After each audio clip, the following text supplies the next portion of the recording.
feeling like a complete animal right now. I was fucking driving here, and I drive a manual, and I was fucking eating an ice cream sandwich while I was driving, and because I forgot I had one in the freezer, and I had been saving. I forgot about it, and I was excited to eat it today, and I was like, well, fuck it, I want it now. It's gonna be great. I'm gonna eat it on the drive over. But I was like, as I was driving, I was, shifting with this ice cream sandwich in my hand. I fucking lost my vape down the side of the seat.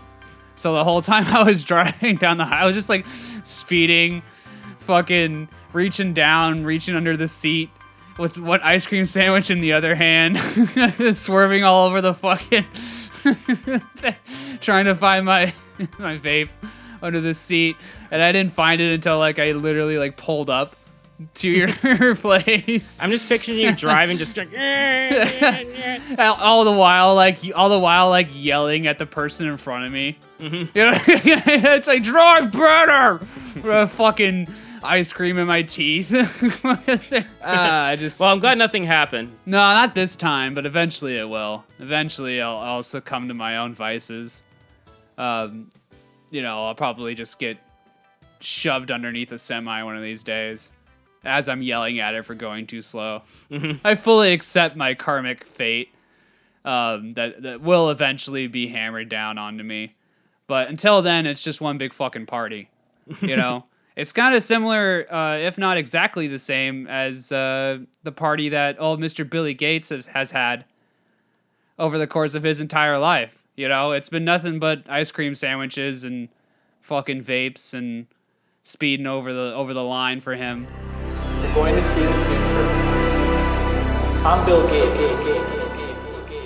Yeah, well, according to that documentary inside Bill Gates' brain, the Netflix one, what the hell was that called? It was like Inside Bill's Brain, Decoding Bill Gates, right? Decoding the ultra computer that is Bill Gates' brain, the Omni brain. And it opens with a reenactment scene of, I think it's supposed to be Bill Gates just speeding down the highway and swerving out of control.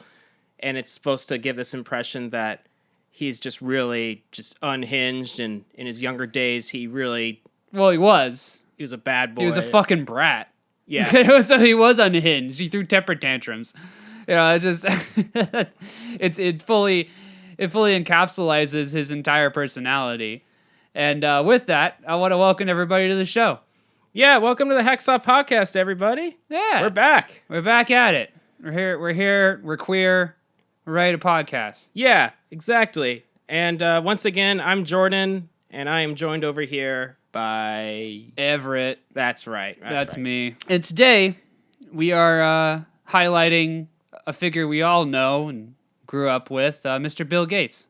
Mm-hmm. Sort of continuing our topic on the mega billionaires. Yeah, similar to when we covered Elon Musk. Bill Gates is he's much more ingrained in the minds of the world, though, in a positive light. And he's done that on purpose. That was purposely done. Elon Musk kind of shot up into his position using his kind of relatable Twitter usage, where he would kind of relate to people like, oh, I'm a gamer, or I'm a fucking, oh yeah, I love ramen. Yeah. Kind of shit.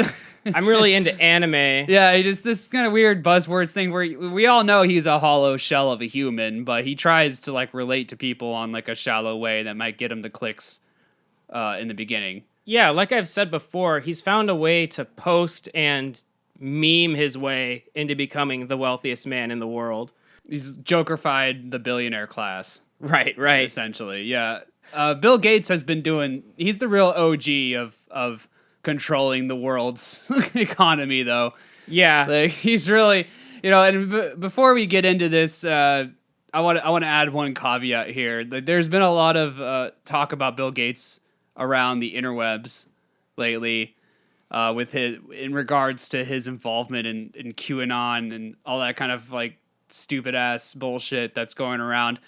And we want to say to anybody who's propagating that, fuck you, because you made this researching this topic very difficult because when you try to research Bill Gates, it's like the first 20 pages of fucking Google that comes up is just nothing but like Bill Gates putting microchips in vaccines and shit. And it's just we got to weed through all that horse shit to get to the actual facts. I had the same problem. I just typed in, I was just searching for things like Bill Gates critique, bad things about Bill Gates. Bill Gates bad. Bill Gates sucks. Fuck Bill Gates. You should see my search history. And maybe I should have been a little bit more articulate with my searches. No, but you don't need to. Yeah. Google picks it up for you. It's great. They kind of like, oh, I kind of know what you're talking about. There you go.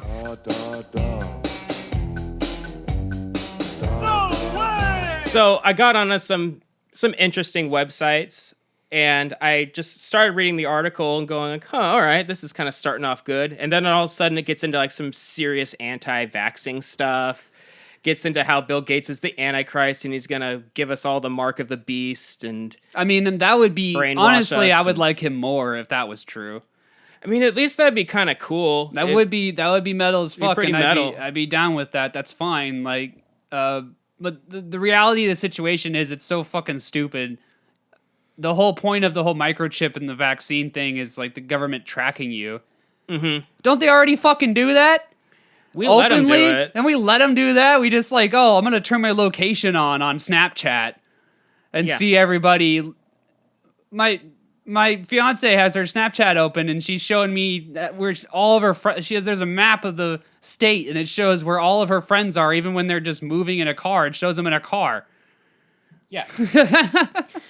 And that's the thing. We largely willingly give up our data and our privacy all the time by We've just been doing it forever. Posting on social media. Yeah. Because like, hey, give up this right to privacy and you get likes and clout. And we're like, that's fair. That sounds good.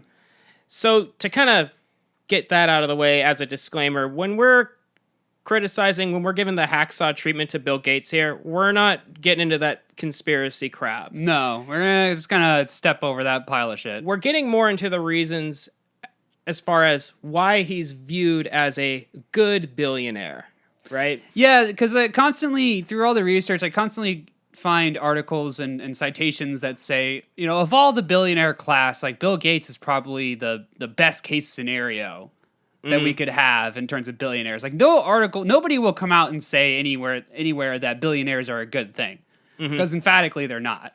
If you have billionaires in your society, there's something wrong with your society. That is just a simple fact of economics. It's hoarding.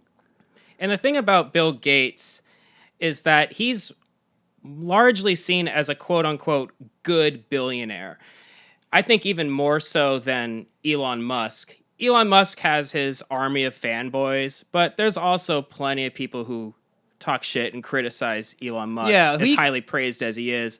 With Bill Gates, it's taken to just another level. There is like hardly any criticism of him at all, at least now, at least as far as when he turned to philanthropy. Well, that's what did it. There's a term for exactly what he did, and it's called reputation laundering. Yeah. This is something that all billionaires attempt to do, and the reason why they actually become these like philanthropic institutions. Well, the thing about all that is because they have so much money, they can just buy their own reputation, right? Exactly. Like one of the reasons why it's so hard to find any real critique or criticism against Bill Gates is because he partially funds a lot of news organizations that report about him. Doesn't he own Vox? You were telling me earlier. He's like a major stakeholder in Vox. Yeah, it's either Vox and or The Guardian. Oh, that's awesome. So you could, if you don't want anything bad to come out about you, you just buy the people that would say it. Yeah. So every once in a while, they'll share an article going, oh, it's Bill Gates' birthday. Let's celebrate the greatest, richest man in the world again today. Thank you, Bill Gates, for doing all that you do. Thanks for doing all that help with disease over in Africa. all that stuff about funding education. It's all great. There is so much to get into. I know, right? There is so much to get into on Bill Gates. Like, every single aspect of this man has been sidesteps from people calling him exactly what he is. He was just another brutal CEO, just like all the other CEOs out there. He wasn't really any different from any other these like scumbag, fuck you, I don't care who I step on to get mine. CEOs. He's no different than any of those guys. And we see those guys as like villains in movies. We see those guys as antagonists in stories and stuff, and those are supposed to be the bad guys that we fight against. You know, that's the guys that are going to shut down the rec center. You know what I mean? And you got to have the ski competition to save it. You know, it's like it's that's who he is, and it's so disgusting that his reputation has been just bleached over so many times, and now people look at it and they look up to him. Right? Yeah.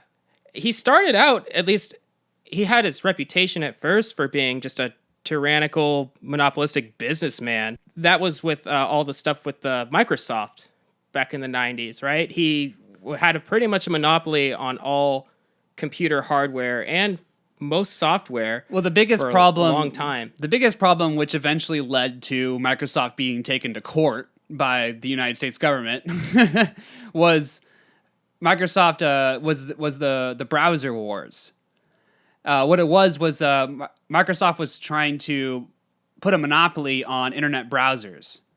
Yeah, Internet Explorer. Yeah. So what they would do back in the day, there was a a healthy competition of third-party companies coming up and software developers developing new internet browsers or new applications or all on the DOS operating system, like all on that foundation, and also into Windows as well.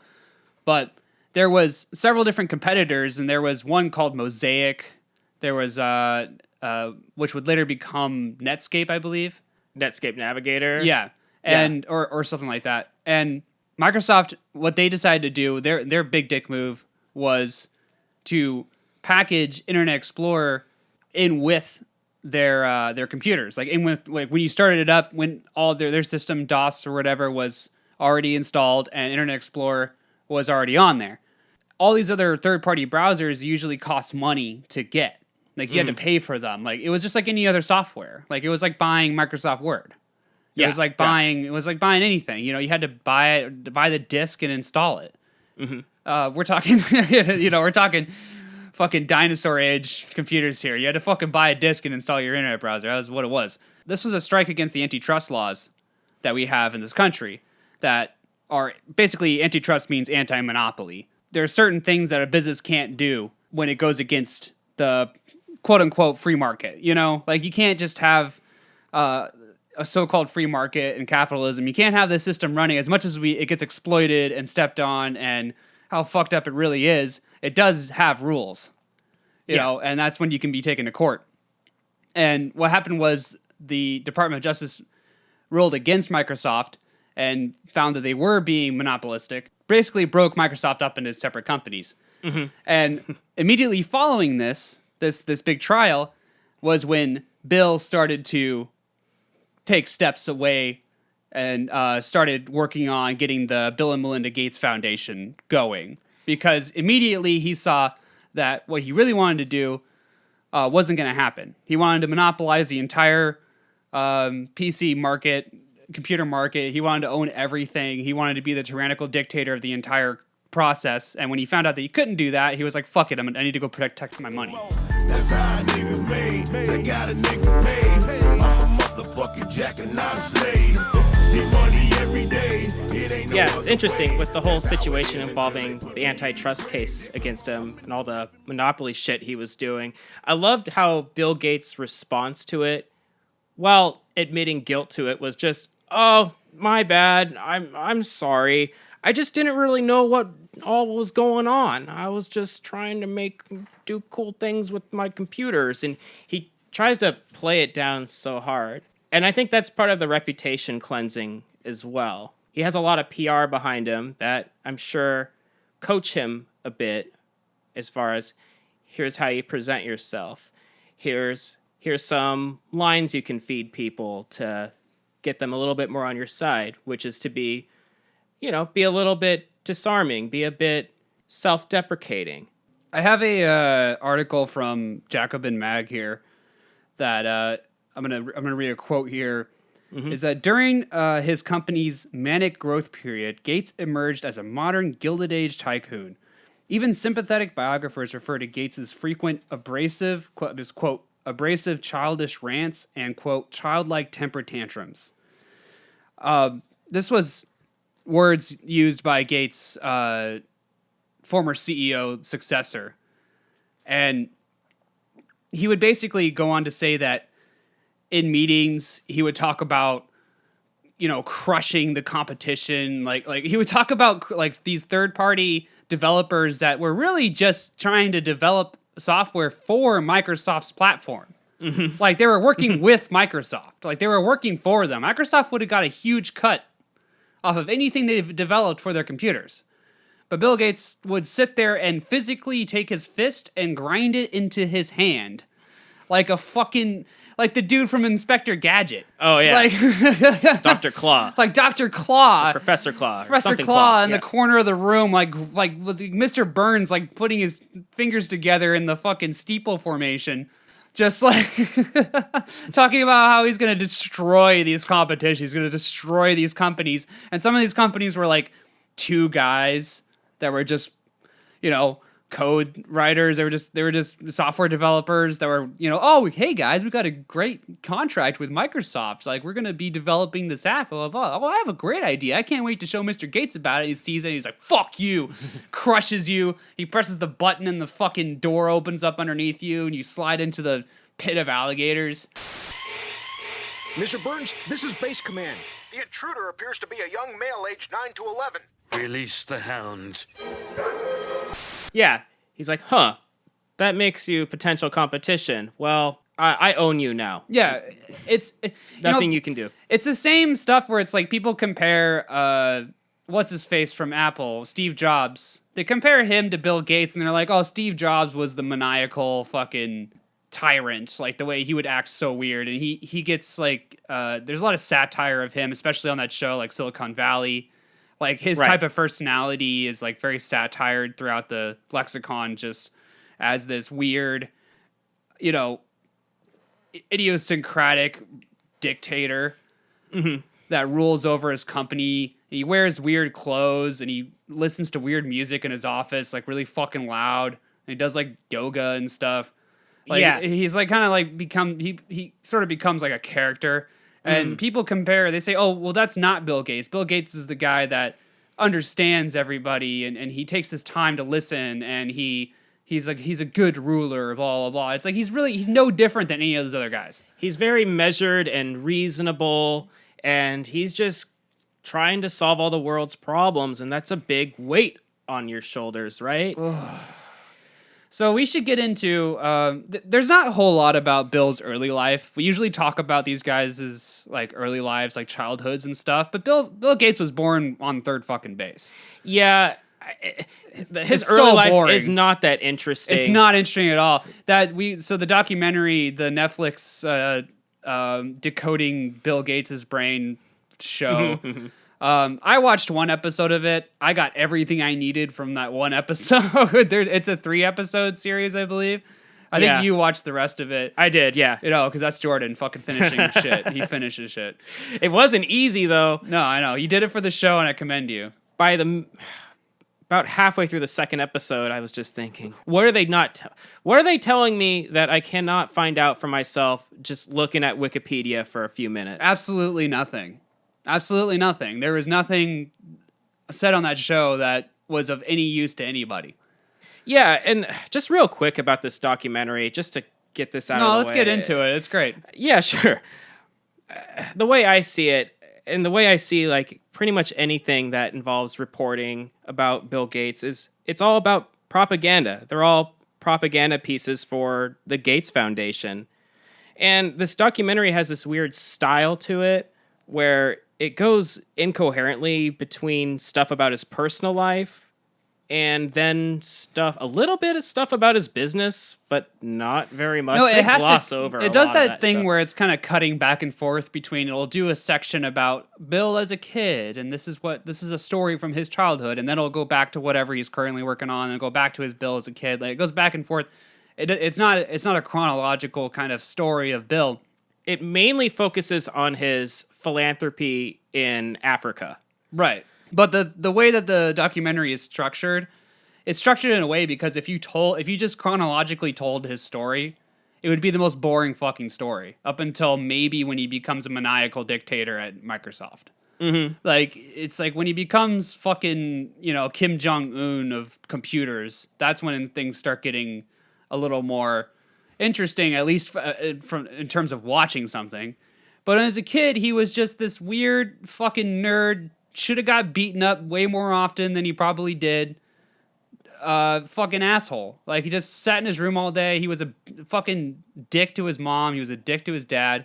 Yeah. He complained all the time. Like he was just annoying. Like he was just a kid you just wanted to shove into a toilet. I'm not advocating bullying at all, but I'm advocating bullying Bill Gates as a child. If I had a time machine, I would go back in time and fucking dump his books in the hallway so fucking quick. I'm pretty anti-bullying, but I think punching up bullying is usually okay. Yeah, I'm just saying a little bit of bullying, just a little bit. I would call it corrective bullying. Give him a little bit and stuff because I feel like he didn't get enough. There was a time period where he would just do his like brooding teenager thing where he would just go upstairs and just fucking not come out of his room forever. And we all did that. That's pretty normal. But I love how they talk about it in the documentary like it was this time in his life where he was really like going through this auteur moment. Yeah. Like he was just so passionate. He was so just, me and my friend Paul Allen, he was more rock and roll and I was more technical, right? But we had to figure out how to merge our minds together, and I just said never stop working. And it's just all these little tidbits about how, I was working so long and I needed nourishment, so I just took a bunch of Tang powder and just shoveled it into my mouth over and over again. Whoa. Dude, that's wild. That's fucking hardcore. So I think about this documentary at the end of it going, all right, what did I learn exactly? Like, the documentary opens with these stupid questions like, what's your favorite food? Hamburger. What do you like to eat for breakfast? Oh, nothing. What are you most afraid of? I'm afraid of my brilliant mind if it stopped working. Yeah. Pretty much. I immediately wanted to just take a fucking tomahawk and just fall face first onto it. I mainly learned that Bill Gates just has a shitty personality and he just likes to spend a lot of time alone He's a sociopath. in a room on his laptop, and he's just drinking Diet Coke, and he's chewing on his glasses, constantly. That's what a thinking person does. Yeah, it's like it's like those weird traits that are like, oh, Dostoevsky or whatever would have used to chew on pencils or something. Like, Noam Chomsky, like he likes to, he uses the same old chair all the time and he rocks around on it when he's really thinking hard. It's just, yeah. Einstein liked to take little cat naps, and he slept for 20 minutes at a time throughout the day, and blah, blah, blah. woo. So cool. So fucking cool. You took naps, dude. Good for you. Fucking A. That's when he did his best thinking, when he was asleep. So, I just learned that's pretty much all about him that I really learned from this documentary. Everything else you could just it focuses on, it cuts a little bit about his childhood here or there. It tells stories about how, his mother was this successful woman and his dad was a successful guy. He was, never really struggled for anything. Yeah, his father was a successful lawyer, and he was raised pretty much upper middle class. Not really, nothing to really complain about or struggle with or anything, and that's fine. I'm not saying that, people that are like that are inherently bad people. I'm not saying that. And the documentary... I'm just saying it's not very interesting. Yeah, exactly. It's not very interesting. The documentary tries to sell you the idea that he's like this super hard-working man, and... Look, I'm not saying he's lazy or anything. No, lazy is quite the opposite of what he is. It's just, usually sociopaths aren't lazy. Right.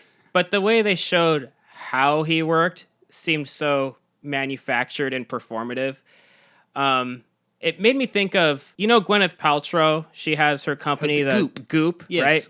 Well, there was a Netflix documentary about her Goop operation as well, and how she runs the thing, how she's girl bossing the shit out of it, and managing her staff. And the thing about her is like she doesn't really need to work or be there besides just doing appearances and doing PR and stuff. Right? Yeah, like Gwen, you've already made your money. Like you can just. But I think just sit around and this company will run itself. But I think she just likes having an office place to just go to, so she can show up and say hi to the staff and just ruffle some papers around. Yeah. And go like, oh my god, I'm so busy. I got so many emails. Oh gosh. When are we getting lunch, guys? Yeah, I know. Like 9 to 5, am I right? Yeah, just kidding. I don't eat lunch. But I was feeling a similar thing. I only drink my dinner. Yeah.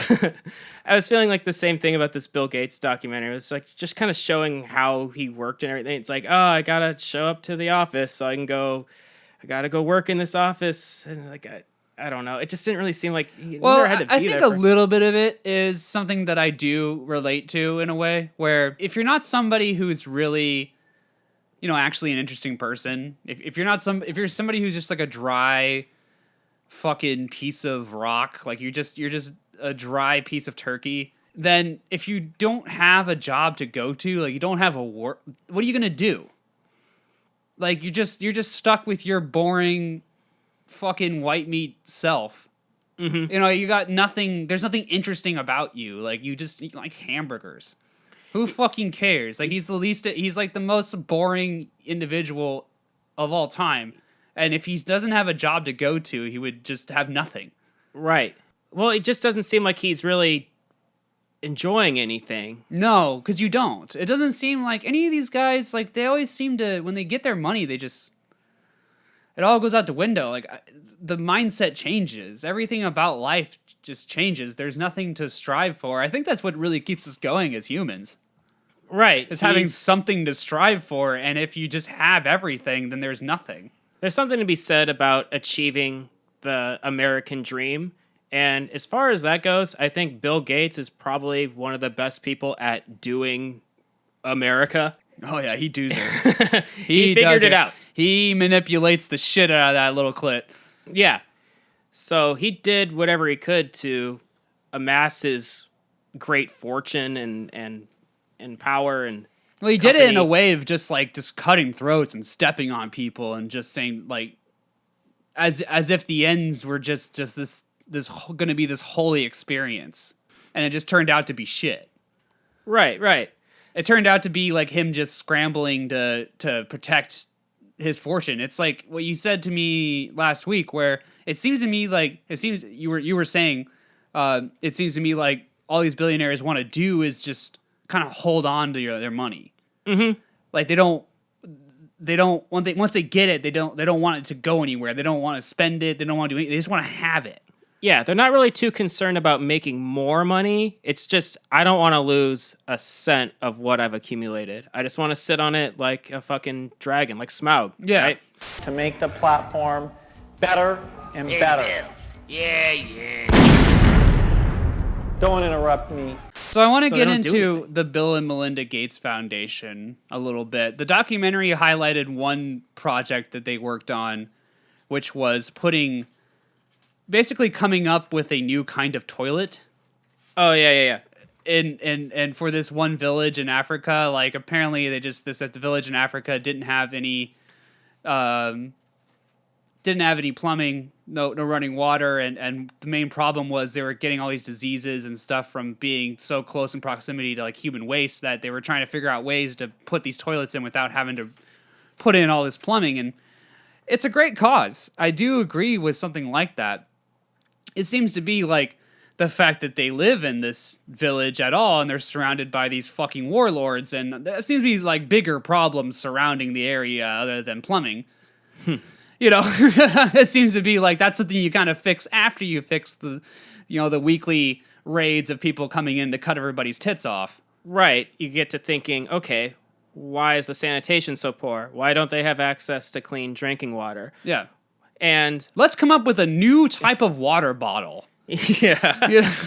You know, that'll fix it. And most of the time, it's just due to just a poor government that Just doesn't have corruption, the resources or means or even desire to fix the problem. Constant civil war and just no infrastructure. He doesn't spend any money on that whatsoever. It's about these weird projects. And honestly, what it is that he doesn't give a flying fuck about the people over there. Mm-hmm. He doesn't give a shit about any human soul. Right. What he cares about is there's a problem. It's like a puzzle. It's like the Sunday crossword puzzle to him. Right. You know, I want to solve. Oh, there's a problem with plumbing over there, with waste and disposal. So I'm gonna try and come up with the way to solve that. Not because like I care about this place and I want to make it better. It's just because that's just a fun problem for me to try and solve. Mm-hmm. That's just kind of what I get from him. That's the vibe I get. The vibe I get is I want to figure out a problem I can solve. Where's a place I can go and do that where I don't really have to deal with the government so much? Yeah, I don't really have to cut through as much red tape. And most of the time it's Africa because there's just really not that much much control over there. It's the best way to launder your reputation too, because we've been doing it as a country forever. You know, it's like, anytime you want to make yourself look better, you do something with Africa. Yeah. That's the reputation store.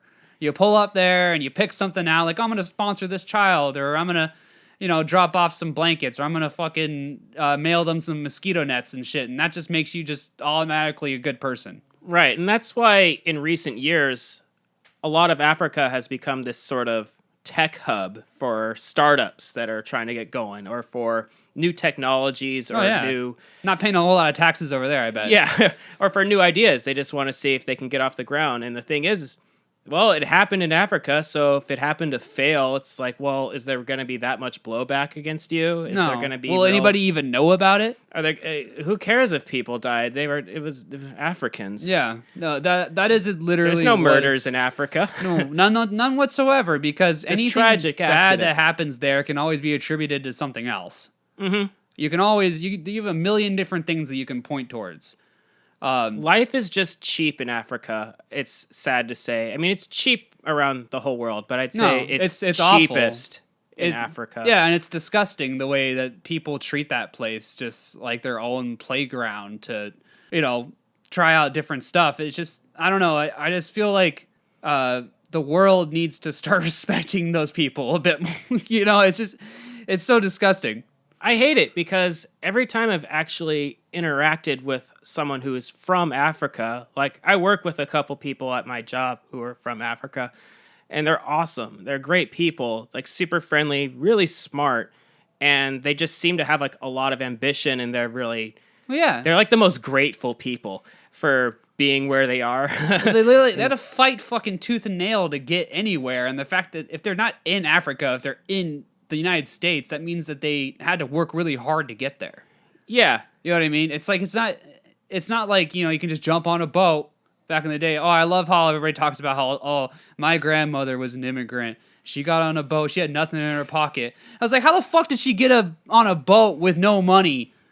Oh, we're gonna go to the United States someday, son. Maybe not today, maybe not tomorrow, but someday.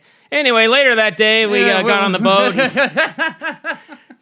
Got in New York, no problem. No problem whatsoever. Set up a fucking car wash business. Bam. Own house, everything. It's fine. No, it's really expensive to fucking fly halfway around the world and go to a new country and like set yourself up. Like you need a lot of like groundwork before you can do that. You have to be somewhat successill in the country you're from. I'm from the United States, and I could not afford to like fly to Africa.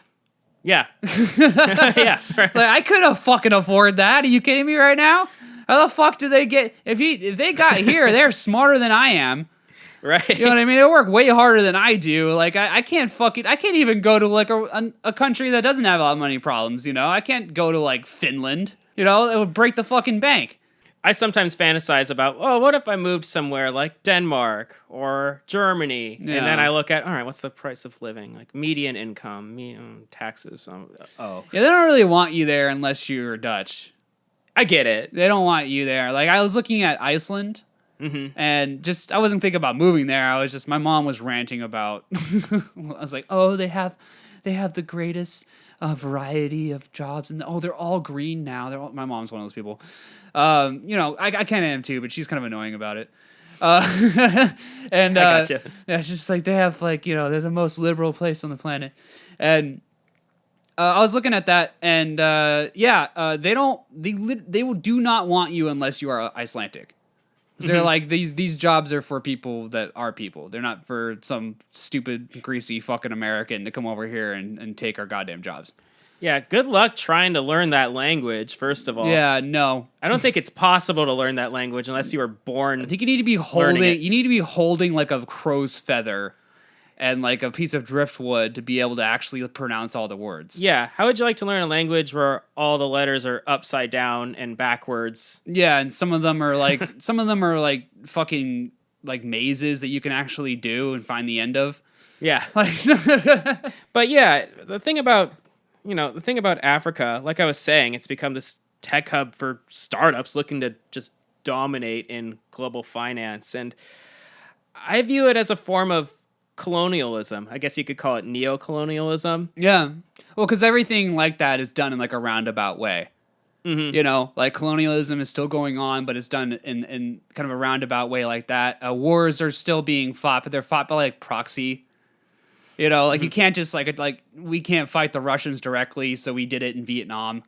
Mm-hmm. We use that. It's all has to be done kind of back channeled. Right. And it feels like neo-colonialism, a lot of its main figures are people who are entrepreneurs. And entrepreneur is becoming one of my least favorite words. It's horrible. Yeah. I cannot wait to make so much money starting my website.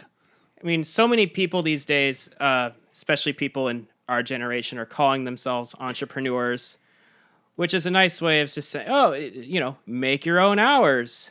You get to choose to work 80 hours a week, but don't get any benefits or sick leave. Well, yeah, because the reality is that's the only jobs that are still left. We're all just giving Lyft rides to each other over and over. The only jobs that still exist in this country are like pizza, podcasting, and entrepreneur. Yeah.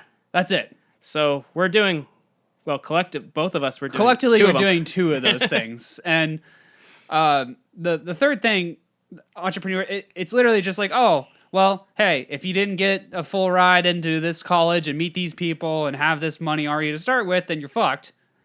You'll never own a house. If you're under 30 right now, you're fucked. Don't think for a second that you're ever gonna have unless you have parents that are helping you out doing blah blah whatever. Unless you have some sort of external support network, you're fucked. Yeah, pretty much. You're fuck you. It's over. You might as well just settle yourself into that job over at fucking Chili's because you're gonna be a waiter there for the rest of your life. Yeah. Well, like I've heard before, it's very expensive to be poor because everything costs so much. It's impossible to save. It's really hard to move up, So the thing about Bill Gates is, he started out pretty well off and he was able to amass his fortune. His one intuitive thing that he did in his life was he knew the power of what the computers were going to be, and the fact that he was the first one to really put a patent on it and really turn it into a business is what did it for him. So getting back to Africa and Bill Gates doing all of his stuff over there, one of the interesting things about it is that Bill Gates' current net worth is over $120 billion. Chump change. Right? But that is greater than the GDP of 23 or over 23 African countries combined. Damn. The only ones that he's not more rich, the only ones I think that have more than him are like South Africa and Morocco and I think Egypt. Right. So either oil, some of the more developed ones. The ones that have either oil or white people. Right. That's the thing. You need one of those two things. You need. So basically, if Bill Gates were a country himself, he'd be in the top 5 richest African countries. I don't know why he doesn't just do that. It seems like that's what he wants to do, but actually, no, I take that back, because there is another aspect of Bill Gates that kind of ties into this a little bit, which is in interviews, he often gets this question of, why don't you want to have political office? Like, why don't you want to be president? Oh, right. He gets this question a lot. It seems to come up in almost every interview. And he loves this question. It's one of his favorites because he gets to just laugh maniacally whenever he gets asked it, because it's such, and it really is. If you think critically about that question for a second, you realize how ludicrous it really is. Because if he were to become president, he would have such less power. Right. He would have such less ability. He would have so much more restrictions to do what he actually wants to do. Like, because right now, he could just, wherever he wants to go, and whatever he wants to get himself involved in, whether it be governments or infrastructure or anything he wants to get involved in and tinker with, or whether it be policy, he can do that. He can buy his way into whatever, and he doesn't have to have any consequences or blowback because of that. If you're a president, I mean, all your shit's out on the table. Yeah. You know, and you have to worry about your voter base. You have to worry about getting reelected. You got to worry about sort of doing a good job of some kind. It just boggles me you're held sometimes. a lot more like, accountable. Yeah, like the office of the presidency, with all these billionaires around these days, has becoming like less and like more and more like just bottom of the barrel in terms of positions. It starts becoming like a temp job. You know what I mean? It's like, I'm not gonna just give up all my world power to fucking run this country for a little while. No. And that's a good point. Yeah, I would have much less power as a politician than I would just as my own, just being an individual mega billionaire. Well, let's just take his foundation for a second. I want to talk about. I want to get into the foundation a bit more and talk about why the foundation exists at all. Because we talked about reputation laundering. You know, really what it is just billionaires throwing out just enough of a bone to the people, just dropping enough of a care package out to the people to keep the pitchforks from coming to their doors. Yeah. You know what I mean? It's like you gotta throw a silver dollar out the window every once in a while to land in Lenny's head. Maybe you should see a doctor about that cord in your brain. Maybe you should mind your own business. Afternoon, miss. Oh! Just to keep everybody happy and keep them thinking that you're fine and you get to keep your money. That's what Andrew Carnegie did back in the day. He would drive around and just kind of throw quarters out to people, and people would just go, "Oh, thank you so much." You know, who wants $1? Who wants $1? What's your name, young man? I don't know. Just give me the $1. Give me another one. Give me another one. Oh, Arthur Fortune. Arthur Fortune. So good. But yeah, I mean, that's the thing. It's all about, just giving just enough to maintain your reputation as, I'm one of the good guys. Right. I mean, yeah, it's there was interesting the family, the Sackler family, that ran Purdue Pharmaceuticals. They were the guys that got in trouble for actually got litigated, and got into trouble for the opioid crisis. They were pumping opioids into these hospitals and forcing doctors to prescribe them, and just they're basically, the opioid crisis is their fault. And they were slapping their name on the side of literally every single art museum, concert hall, fucking university wing, anything they could slap their name on. Sackler, fucking sack, right on the side of it. They would slap their sack on the side of any building that they could fucking find. And there's hundreds and hundreds of these buildings across the country that with their name on it. And it's just propaganda and advertising. Yeah, so when you see that name, you can think, oh, well, that name's on the museum. Museums are good. Museums Sackler are good. is good. Museum, good. Sackler, good. Museum means good. Sackler means thing. Yeah. Right? Right? But yeah, so that's how philanthropy works. That's what you do with philanthropy. Like you spend money to make yourself look good and also to get those sweet, sweet tax breaks. And the Bill and Melinda Gates Foundation is essentially a giant money laundering service for Bill Gates and all of his money. And it pretty much got off the ground thanks to huge donations from his best friend, Warren Buffett. Oh, yeah, the real humanitarian. Former richest man in the world. It's funny. I looked up his net worth. He was the richest man in the world up to 2008. I guess the financial crisis really... Yeah, probably took a hit there, yeah. Yeah, he had a lot going on with that. Oh, no, now I only have $190 billion. Like all these guys. I had a clean 200. Like all these guys, they recover it. So one thing I want to talk about with Bill Gates is how does he view working people? And by that, I mean, what does he think about unions? What does he think about teachers? What does he think about education? Because education is something he seems to really want to get involved with. Like he bought some book for all the graduates in the class of 2018, and it was some book about becoming an entrepreneur, which probably cost like, I don't know, $3 million, I guess. Yeah. Tops. Probably what he spends on like a single pencil holder that was made from like the wood of the fucking Doku tree. So the richest man in the world goes, here, have a book that I didn't write, but I think it's pretty good. Yeah, but he gets to write off that that $3 million. Yeah. Immediately. Of course he does. Everything that he does for that foundation, he can write off. The Bill and Melinda Gates Foundation is just his checking account. Right. That's all it is. It's like it's a way for him to have his money tax free. He can put as much money as he wants into that thing, and it can't be taxed. And the thing about Bill Gates being really into education is kind of interesting to me because he wasn't really into his own education. He dropped out of college. No, because it's reputation laundering to be pro education. Yeah. I have a quote from here, from Bill Gates here, where it says, it may surprise you, but the field of education doesn't know very much at all about effective teaching. So he thinks that the teachers are the problem. Oh, God. I think more specifically, he thinks the teachers' unions are the problem. Well, yeah, because the teachers' union's one of the big ones. So he's basically anti-teacher unions, but he's very pro-tech, and he's just looking to pump tens of millions of dollars into the public school system to sort of revitalize it by incorporating his tech products. Yeah, so he can get all Microsoft products. He wants to do to schools what he did with the NFL. Yeah. Yeah.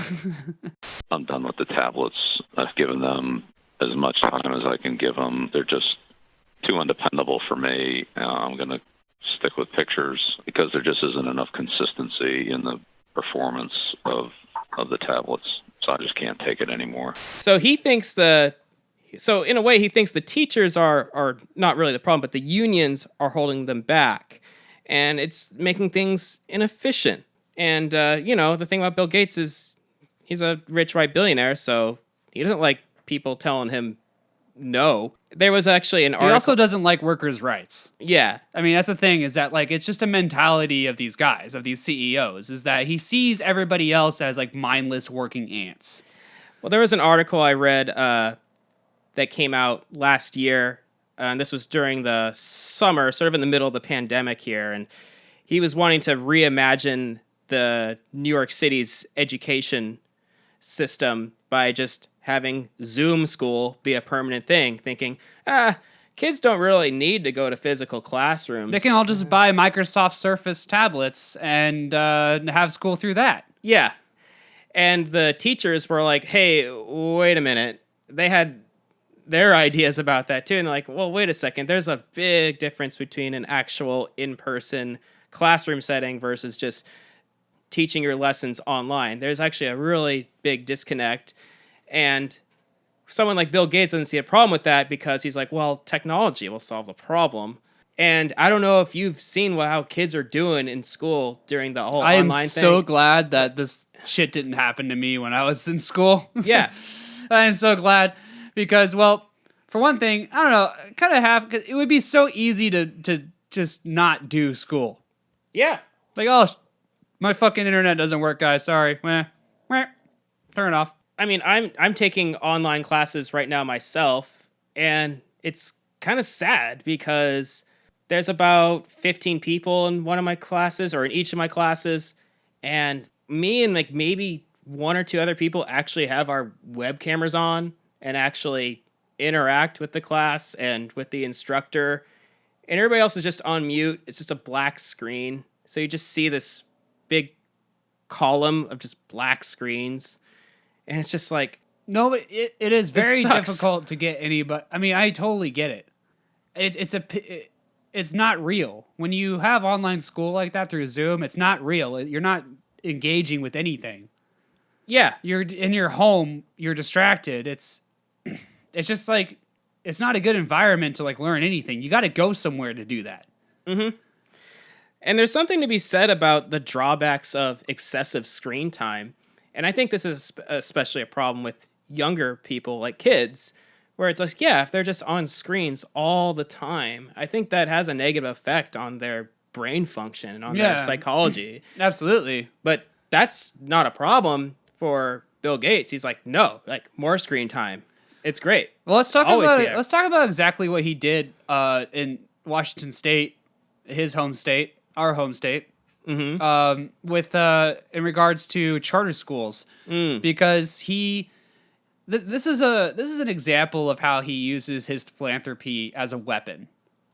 Essentially, like he can use his money and his foundation to weaponize his policies, and he can undermine the policies of a state. Mm-hmm. So he tried to get this bill passed several times. It got shot down time and time again, of trying to open up all these charter schools and redirect funding towards them. All these schools would not be under the jurisdiction of the actual Washington State Board of Education. It would be basically under his jurisdiction, because it would be the Bill and Melinda Gates charter schools. Yeah, because these would be private schools, but they still receive state funding. Right. Which is, I don't understand how that works. I don't get, charter schools seem like the worst idea. Mm-hmm. Like, I don't understand how that was ever a thing. It's sort of like, you know when you hear something shitty, but then like it gets explained to you, like, oh, but this is what it was intended for. Like this is how it's supposed to work. When people try to talk about communism, they're like, on paper, it's supposed to work out just fine. Mm-hmm. You know what I mean? But then like you kind of see how it works in the real world and what ends up happening, and it's just like, oh, it's not really working that way. What are you saying? Communism could still work. I'm not saying it couldn't work. I'm just saying in the past it hasn't worked out. Like it's always been corrupted like immediately. Yeah, because that wasn't true communism. It was authoritarian or rule or dictatorships with sort of an element of communism used as its driving force. Exactly. It's just, it wasn't ever, because it required people to actually be on board and willing to do it. It's not just like immediately like, oh, I can immediately exploit this. Mm-hmm. And they just will every time, because like, I'm not saying that it's a bad idea. I'm just saying that humans are awful. Yeah. So, so that humans suck at being humans, so they will ruin it. Right. So yeah, Bill Gates basically wants to privatize schools as much as possible. Mm-hmm. That way, if it's privatized, he can do pretty much whatever he wants. He can pump whatever product he wants into them, to whatever he owns shares in. He could propagate whatever he wants. He could throw whatever curriculum he wants in there. And really, it's funny because billionaires tend to just, when they get all this money, when they start getting into philanthropy, they tend to just want to like take their opinions and whatever political agenda they have, whatever political opinions they have, and they're like, oh, I can just force this on everybody. I could just buy my way into my opinion being right. Mm-hmm. You know, it's funny. It's so narcissistic. It's so egotistical to where it's like, oh no, I am right and all these people are wrong, and I don't really care if they think I'm wrong. I'm going to buy my way into this and make them know that I'm right. Yeah. I'll have to force them into thinking I'm right. Or I'm going to making any doubt about that really. It's like, I made all this money. I must be a smart guy. Yeah. I must be smart about everything. Yeah, I'm really good at computers, so I'm also going to be really good at solving disease and making the education system better. And he's done this by promoting sort of, again, propaganda about the effectiveness of charter schools and the poor performance of public schools. And there's a documentary that came out about this about 10 years ago called Waiting for Superman. And More propaganda. Yeah, that's really all it is. Yeah. So eventually, his case was ultimately shot down by the Supreme Court. And the whole thing was drummed up with hardly any evidence that somehow charter schools perform better than public schools. But the fact that he got his legislation or whatever bill he wanted to get passed with whatever dark money funding he was using to like get lawmakers to start pushing this is scary in its own right. I think that the solution, or part of the solution at least, to fixing the public education system isn't about union busting. It's not about unions are good. It's not about privatizing. It's about paying your fucking taxes. Really, that's and all. And allocating them effectively. The fact, everything that he does, everything, the Bill and Melinda Gates Foundation, everything that he does is the same thing everybody else does in his position. Mm-hmm. Everything has to do with getting those tax credits. The Bill and Melinda Gates Foundation, they don't pay any taxes on anything that he does, and he can just put whatever money he wants into it. Mm-hmm. And I love how the foundation still has like fundraisers.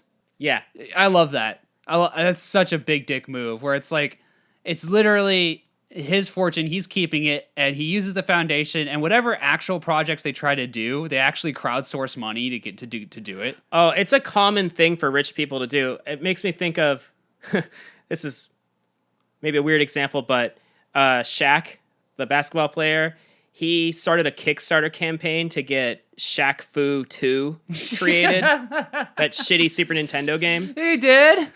And I'm like, dude, you're Shaq. You need money from us? You need to raise money to make a video game? Sitting in his Caesar's Palace bedroom. Yeah. Like, man, I wish they make Shaq Fu. Man, I wish I could. Oh, man. Making a video game is so expensive, though. Man, I just need to raise about $500,000 and we can really get this project going. He's like, wearing $500,000 don't you have shoes. That just like on you? He's like literally in the clothes he's probably wearing. It's like what it. It's all on his fingers, probably. Yeah. Oh yeah. Or around his neck. Yeah. It's all there. Like. And here's the thing too about the Bill and Melinda Gates Foundation is. It's not that the causes are necessarily bad. Eradicating disease is a great thing.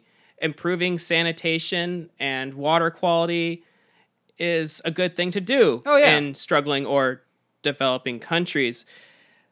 It's not the causes that are the problem. It's the methods for carrying them out. It's also the intentions behind the causes. Like it's the intentions behind what he's doing. It's the ulterior motives. Right. Is what it really is. I mean, he's doing it for two benefits. He's getting his reputation laundered and he's also getting tax credits. That's literally all it is. It's a win-win. How could you not do it? Yeah. How could you not just indulge yourself in doing these types of things to make people love you? And he gets to do what he wants because he believes he's smarter than the experts. And the thing is the Gates Foundation it's the second largest donor to global health causes in the entire world, besides the U.S. government. Yeah. Well, yeah, because the scary part is the fact that the Bill and Melinda Gates Foundation. I mean, by the way, fuck Melinda Gates. That chick's a cunt. She's an absolute horrific cunt. That documentary, the documentary made me really not like her. Is not flattering for her whatsoever. I don't think that they intended to do that, but they're like, yeah, she's a real go-getter, and she's just like in a meeting being a bitch. That's like what they decide to show. All right, team, we got a problem here. How are we all gonna solve it? I'm just gonna be here taking notes. You all tell me what to do. Okay. Yeah. Why do these billionaires? I'm just saying, like, come on, Bill. Like, of all things, why couldn't you get yourself just a fucking gold digging bimbo that we can all know exactly why she's there, and you can have some fun, blah blah blah. Why do you have to get these like fucking cunts to like get on with to make you feel powerful? I don't understand what her purpose is, like why she's there. I don't get it. It's like I feel like the only thing I think of is that Bill is just one of those guys that likes to literally have his balls stepped on. It's because he likes the strong woman. That's what turns him on. I think a lot of it is, which is fine. Some of it is optics too. Optics, yeah. So you have your eccentric playboy billionaires like Elon Musk, who gets with women who are like 20, 30 years younger than him, and he's doing his thing with Grimes, right? Right. And that's totally fine, but Bill Gates... It kind of fits his personality. Right, yeah. but Bill Gates is like, I'm a more mild-mannered, reserved, sweater-wearing, Diet Coke drinking billionaire. Right. So I need to have someone next to me who just sort of fits into that equation. Well, that's true because I mean, in reality, Melinda's running things at home, and he could just go to Epstein's Island and fuck all the boys he wants. I was curious about the Epstein thing, if that was really true. It's true to the fact where he did do deals with him. Mm-hmm. He was there. He was there on the island. He was there. It's the thing is like there's not a whole lot of hard evidence other than that. But I mean, what other evidence do you really need? Right. Since the Gates Foundation is so huge, the thing is like they're going to receive all the funding for any kind of cause when other organizations might need it more. And not only that, but the fact that there's such a huge donor to public health, really, it ends up being like whatever they spend the money on becomes kind of Bill's prerogative. Mm-hmm.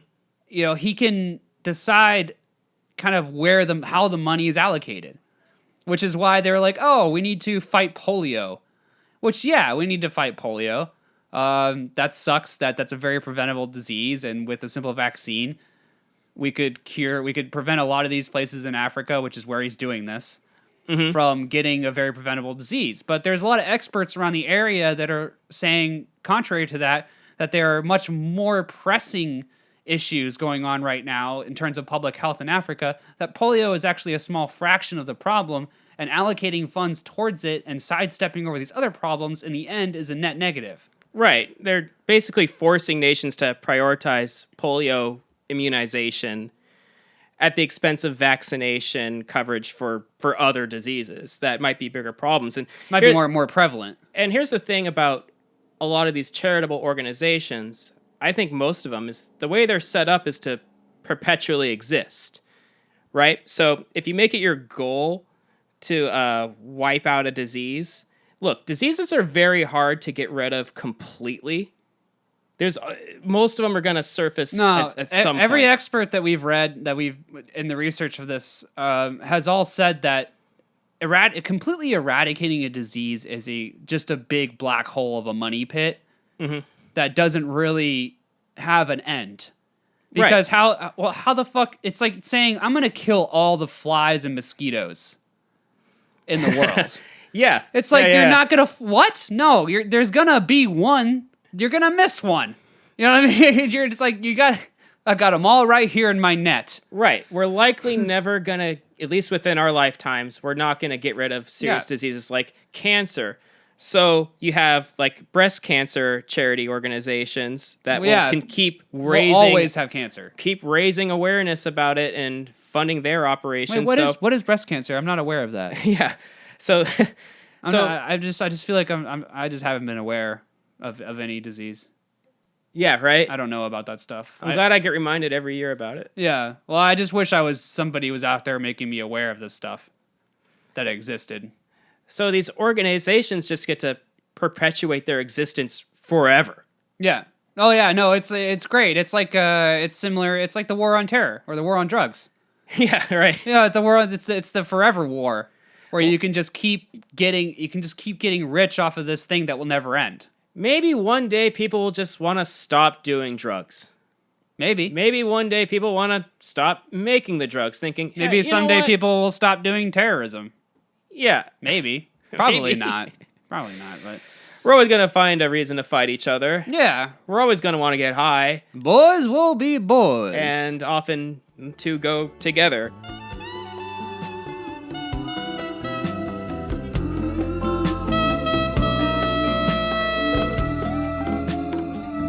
When your goal for dealing with a disease is eradication, which is what he implicitly states. He implicitly states that he wants to eradicate these diseases, and that is the model that he's going off of.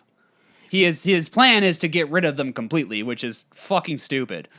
Yeah, so when your goal is eradication, then you have to spend your resources on areas where eradication of that disease is going to be most likely, which is probably going to be an area that doesn't have that much damage from the disease in the first place. Yeah, you set the bar, or you get the car all just right before the finish line. You know, you get the guy right before the finish line, and all you gotta do is nudge him over. Yeah, and then you just fucking. So here's this tiny little village. Well, we got rid of malaria in this one little tiny village. Great job, everyone. Aren't we so great? Didn't we do a great job? We got our fly swatters. We ran around the village and we killed all the mosquitoes. Yeah. Or everybody in the village died. Yeah. And therefore the disease died with them. He is technically correct. The best kind of correct. Yeah. Right, so in the end here, billionaire philanthropy is just one big fucking hack. Mm-hmm. It's one big charade. It's all fake. It is a tried and true tested method of keeping your reputation good, keeping the IRS off your back, and continuing to amass your fortune off the backs of people that are working harder than you. Yeah, and the way that these billionaires do it, the way they use their power, it's to influence people, or actually rather to influence people's opinions about just the state of things. They want you to they want to convince you that, look, the world's getting better. People are living longer, poverty rates are going down, and I'm one of the people who's really solving that problem. And that's the thing, is that they want you to turn to them to solve the problems. Well, they want you to feel better about the system that allows billionaires to exist in the first place. Exactly. They want to have it to where like their purpose is good. It's good that there's a billionaire.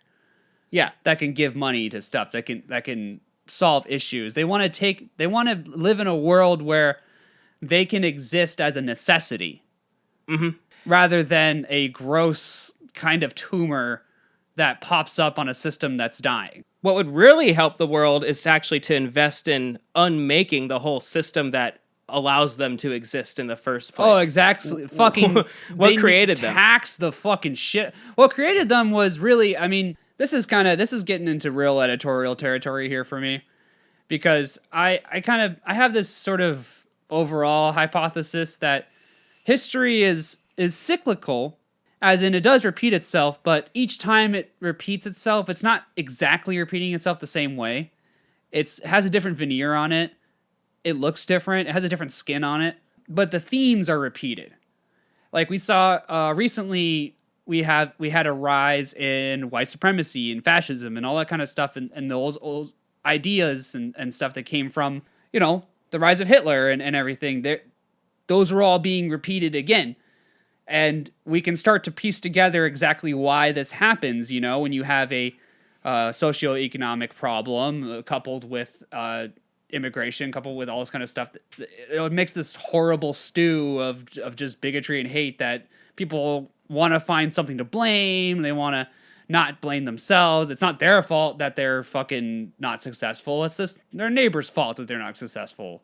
They want to do all that bullshit. So that's what propagates all that. And I think that history is kind of repeating itself again in the way that there's something very Roman about billionaires and the way that they act.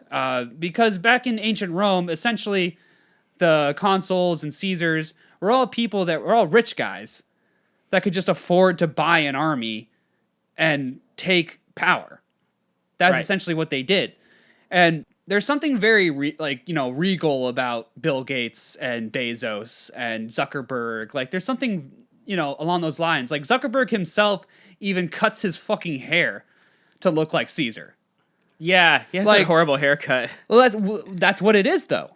That's literally what it is. His haircut is the fucking bust of Julius Caesar. Mm-hmm. That is no joke. Exactly. That is a quote. That is what it is. That's what he's told people that it is.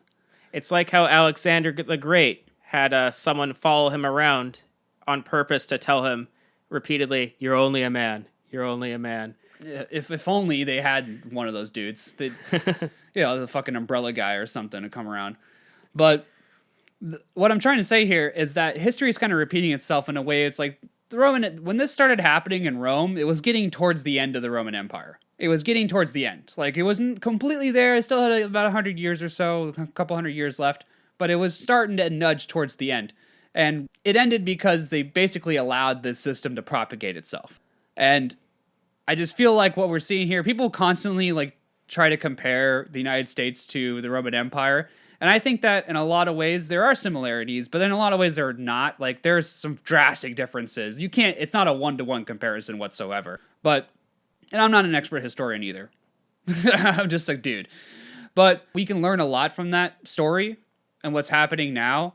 And these guys are just going to continually start to just vacuum up power around the area. And I think the system that propagates them, it comes down to politicians just kind of min-maxing their time in office. Yeah, right. Because whatever they do during office, however they're bought or sold throughout their administration or throughout their term period, it's like, well, after I leave... Doesn't matter. Doesn't really matter. Yeah. So if Zuckerberg wants That's the next guy's problem. Yeah, if Zuckerberg wants to pay me fucking $10 million to not say anything, then yeah, that's fine. I'm going to be out of here in a couple of years. So the thing about Bill Gates is like, look, he's not all bad. Like I said, it's not like the causes he's getting involved with that are really the problem exactly. It's just that he wants us to believe that he's doing all this stuff out of the goodness of his heart. But that's the only way to really maintain billionaires existing, and that's to have a system in place that keeps dragging more and more money upwards towards them. They're like a black hole that just like sucks money towards them. And the thing is, too, is that the only reason they do exist is because of criminal tax evasion. Yeah. Like, really, it's just, through worker exploitation. I guess not criminal because they technically do this in a legal way, but it's a real roundabout fucking, I got a team of 30 lawyers situation. And with Bill Gates, he's so dodgy when he gets asked tax questions. Oh, I love it. Because he'll sometimes make these little statements that, the wealthy should pay more of their fair share. But I love his estate tax thing, he says. Oh, my God. Yeah, he's very pro estate tax. Yeah. Oh, yeah, you can tax me after I die. Yeah, that's fine, because after that, I don't really care. But, don't go after, like, corporate taxes. Don't go after income taxes much. Just leave me alone. I almost thought that he was like about to propagate the whole Reaganomics trickle-down thing for a second there. Yeah. Like, that's basically what he's saying. He's like, oh no, the corporation should make all that money because then the money will trickle down to the worker. It's just like, yeah, but you actually have to physically do that. If you're just sitting there like staring at a faucet without turning it on, like, it should be on. I don't know what's going on here. Well, last year when he was asked about that at some conference or event, he was saying, like, look, I might be a little biased here, but I just don't think, like, taxing us that much is really going to solve that much. And I'm for a higher tax rate, but once it gets up to, like, the 90% or 100%, no, I get a little bit uncomfortable about that. And I don't like what that Elizabeth Warren is saying about it. And then you look up, all right, so let's say you were taxed 100%, Bill Gates. How much money would you still be worth? You'd still be a billionaire. Yeah. Well, I don't know about 100%. 100% tax would be all of his money, right? Yeah, but it wouldn't eradicate all of his wealth.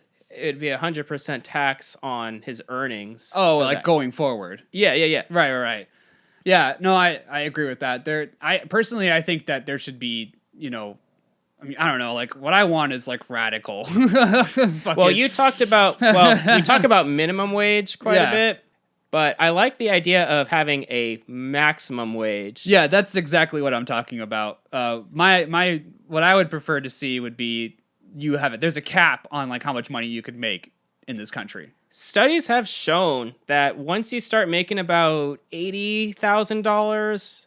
This was probably a while ago. So let's say... I remember this study, yeah. Let's say 6 figures. Let's say like $100,000. $100,000. Or so. Somewhere in there. Cool hundo. A cool hundo. You're not going to get much happier at all if you make more money than that. No, because, it really does come down to just the adrenaline of just amassing wealth. Mm-hmm. It's not like you need it for anything. It's just, I love the feeling I get when I amass this when I make this money. And look, personally, like morally, I'm kind of an egoist. I want things to be as good as they can be for myself. But as an external factor to that, I want the world around me to be better too, so that it will be better for myself. Exactly, because if the world around you is good, then it's good for you. If everybody else's well-being is better, then mine will be too. Yeah. And the thing is, it's like, look, if you're not able to be a billionaire, oh, boo-hoo. Look, everybody else's quality of life is going to be so much higher that it's not going to matter. I'm not saying maybe we wouldn't have these horrible problems like we have in Africa if like the wealth inequality was fixed. Yeah. You know what I mean? If like the wealth inequality was fixed, we wouldn't have. Oh yeah, we didn't even mention the fact that he's fucking stepping over 4 or 5 heroin addicts when he's walking into the Bill and Melinda Gates Foundation in Seattle. He's fucking flying over Flint, Michigan to get to Africa. That's the thing too. Why isn't he trying to solve any of the problems here in the United States? It's like, well, the only thing he's done is try to bust up a teachers union. Yeah. Like, what a fucking asshole. I just don't get it. Here's the thing. I think about, what would I do if I were a billionaire? What if I were somebody who actually had that much money? Well, it seems like all that power? tax stuff is really stressful. So, like, well, fucking give it away then. What I would do is go onto GoFundMe and just look at everybody's profiles and go like, all right, I'll fund your surgery. Yeah. I'll fund your. Oh, that'd be great. I would love to do that. I'll fund your you need a new heart. Yeah. I'll fund your, whatever it is. I'll just like take care of everybody's medical bills and just like start things on a nice clean slate. And I feel like that would be a good thing to do because that's what's called direct giving. Yeah, and Bill Gates could do something like that and see no move in his wealth.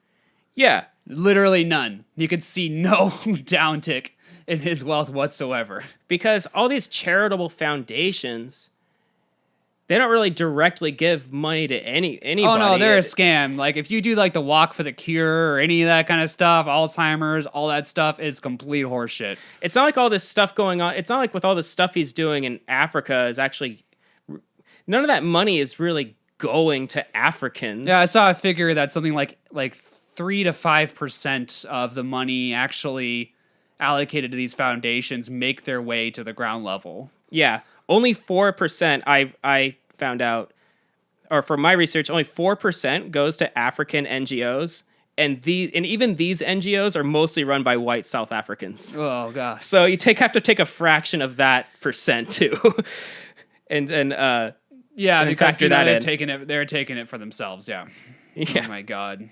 Yeah. Well, so the main hack here is, I think, on just billionaire philanthropy itself, right? It really is. It's you just got to see it for what it is. You just don't walk by the fucking Sackler Museum and think of like, oh wow, what an upstanding family or blah blah blah. It's like if you even see that name at all, or if you even associate it with a family, like fucking no. They bought that. It's a McDonald's arch.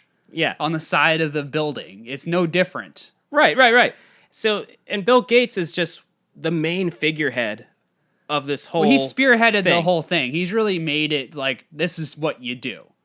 Yeah. Like, he wrote the playbook on, like, with his foundation and everything, and he wrote the playbook on, like, how to keep your money.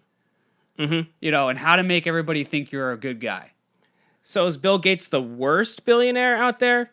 No. I'd say not. No. There's far more outwardly evil people than him. Oh, absolutely. It's just the fact that, you know, what the basis of this show is that he's the one with the highest praise. And he's no fucking better than any of them. Definitely not the worst one we could have, because I feel like eventually we're going to have our Lex Luthor fucking billionaire maniacal villain. I don't think it's Jeff Bezos quite all the way. I think he's too crazy.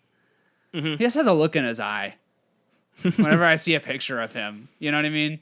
Like, he just look in his eye like he's just not stable. And like, I don't think he's stable enough to like actually, you know, buy a private military and take over the country. Yeah. You know, but I don't think that that's out of the realm of possibility for another billionaire to come up and try and do something like that. Yeah, for sure. Because really, I mean, it's like the billionaire class could pretty much band together and do that if they wanted to. You know, it's just a matter of personality. Yeah, so Bill Gates isn't the worst billionaire, but there are also no good billionaires. No, they shouldn't exist.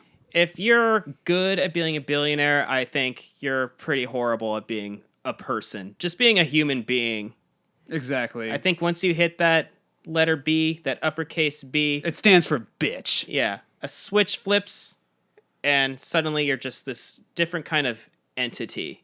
Yeah. Meant to seek more power and control. Power and control. Power and control. That's real control. Control is power. That's power. You know, and that's what all men with power want, or all people with power want. They just want more power. What else can I do? Well, that's the only thing. That's the only thing left. Right. Yeah. I think that's gonna wrap it up here. So Jordan, where can they go? You can email us at hacksawpodcast@gmail.com. We post all of our episodes on most places you can find your podcasts, and so far we have them on Apple Podcasts, Spotify, and Google Podcasts. And if YouTube's more your thing, you can also find our episodes on the Hacksaw Podcast YouTube channel, where I make fun little slideshows to accompany the They're episodes. fantastic. I love them so much. And yeah, they're fun to make. So hope you can check those out. So yeah, until next time, we'll have something else to talk about, but we'll see when we get there.